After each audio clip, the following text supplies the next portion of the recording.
I am with the students of Film and Television Institute of India who are protesting because I understand their sentiments, and also I am totally for appointing a person who has some kind of who has a better understanding of cinema, deeper concern with for the medium as such. Well, Film and Television Institute of India is one of the premier institutes not only in India but in the world. It has contributed a lot to Indian film industry. It brought in a new kind of sensibilities to the Indian film industry, which otherwise was quite stagnant.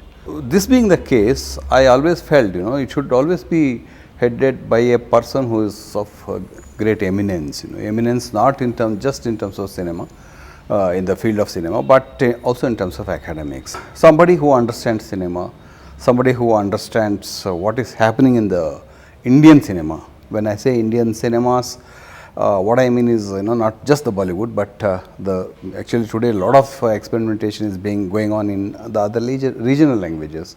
So one needs to know, one needs to have a basic understanding of these things. Many times people, when they assess the contribution of Film and Television Institute of India, they just look at artists and the directors.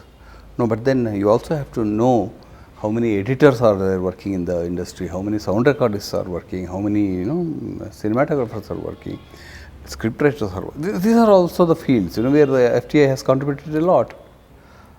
I am always of the opinion it has to be headed by a person whose understanding of cinema is of great, of wider. He understands cinema, not only the Indian cinema but the international cinema, and also when it comes to cinema, he also has to know something about the process of filmmaking as such. The politics, the philosophy of filmmaking, its idioms and things like that.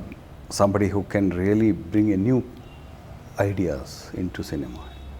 You need to have a person who also has an international reputation, a stature he has a stature in the international cinema or international academics. Whichever government comes to power, they have been doing it. But today what is happening is, take any institutions, not only film institute, it's being, the party members are given chances. There again, not the party intellectuals, party members. Just because someone A is a party worker, they are given. It's as if these things are unimportant, immaterial. That attitude is very, it irritates me a lot.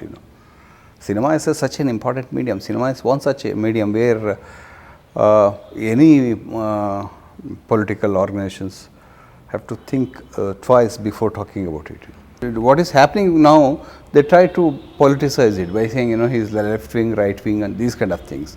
No, I am not questioning that. I am actually questioning the person's understanding of cinema itself. I don't know him personally, but I know him through his interviews. If you look at him, I can gauge him, his cinematic sensibilities by looking at his interviews. I am very sure he doesn't understand cinema much. How can he head an institution where cinematographers are trained, where editors are trained, where other technicians are trained, wherein he can't even contribute, he can't even connect with the people. This is the reason why I oppose this.